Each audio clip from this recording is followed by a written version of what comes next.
서기 13세기 광활한 대초원에서 태어난 뛰어난 기마 군단을 이끌고 대제국을 건설했던 인물이 있었습니다. 그 이름만 들어도 사람들은 무서워했고 끔찍한 학살자, 신이 내린 재앙이라고 부를 정도로 두려움에 떨었었죠.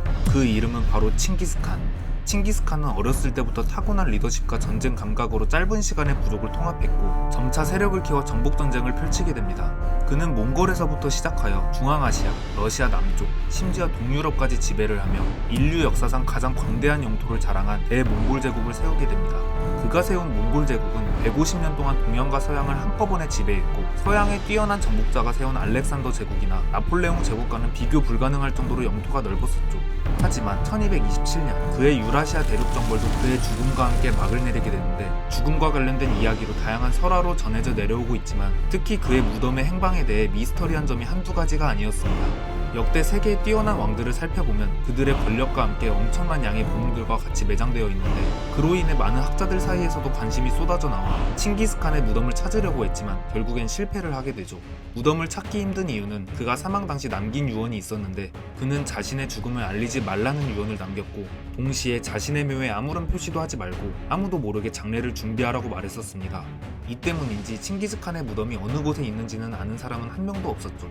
이렇게 칭기스칸의 죽음은 제국 전체뿐만 아니라 전 세계에 알려지지 않아야 했기 때문에 무덤을 만들기 위해 수천여 명의 병사와 노예가 동원되었지만 모두 죽임을 면치 못했고 이들을 죽인 병사들마저 모두 없앴습니다. 칸의 유언 하나 때문에 그의 무덤의 행방은 현재까지 미스터리이고 무덤 위치를 추정할 수 있는 단서는 몽골의 역사를 기록한 원사에 나와 있는 장기령곡이란 네 글자가 전부였습니다.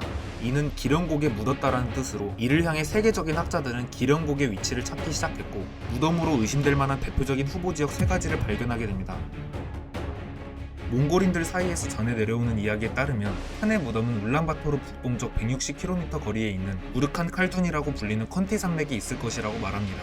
이곳은 칭기스칸이 태어나 청년 시절을 보냈던 곳으로 알려져 있고 다른 족들에게 습격을 받아 위험에 처해있을 때 부르칸 산에 숨어 목숨을 건진 곳이었죠. 이후에 그는 부르칸 산을 섬기고 죽고 난 뒤 꼭 이곳으로 돌아오겠다는 맹세를 하였습니다. 그래서 고고학자들은 칭기스칸이 컨티 산맥의 부르칸 산 어딘가에 매장되어 있을 것이라고 추측했었죠.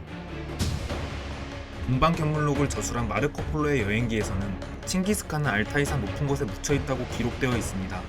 기록에 따르면 모든 칸과 칭기스칸은 죽은 후에 반드시 알타이라고 부르는 높은 산 위에 묻었다. 그들이 어디에서 죽든지 간에 영구를 반드시 그곳으로 옮겨야 한다라고 적혀 있었습니다.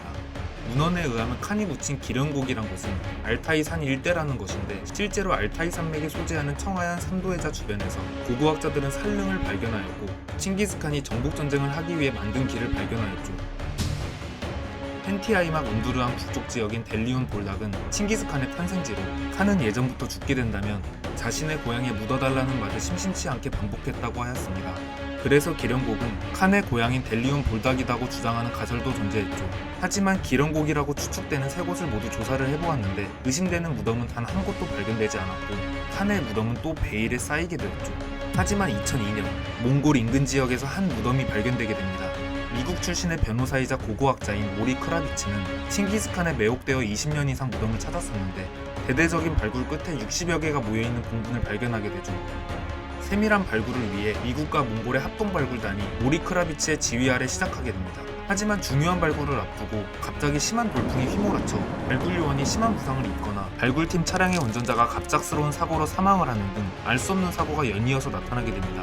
이뿐만이 아니었습니다. 발굴팀 내부에 심각한 전염병이 확산되어 정말 칭기스칸이 무덤을 찾는 사람들을 저주하는 것이 아닌지 사람들은 두려움에 휩싸였죠. 결국엔 모리 크라비츠는 칭기스칸의 무덤을 발굴하는 것을 포기하기까지 이르렀습니다.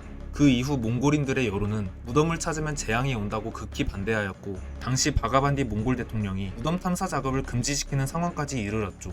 하지만 아직도 세계에선 무덤을 찾기 위한 노력은 멈추지 않고 있는데 2013년 미국에서도 초고해상도 위성사진 85,000건을 선별하였고 레이더 스캔 자료를 재구성해서 숨겨진 건물 구조를 확인하며 탐사를 하는 상황입니다. 그럼에도 아직 발견하지 못했고 800년 동안 인류 최대 미스터리 중 하나로 꼽혀온 칭기스칸의 무덤, 그 누구에게도 알려지기 기피했던 위대한 정복자 칭기스칸은 누구도 찾지 못하는 깊은 땅 속에 혼자 잠들어 있을지 모르겠습니다.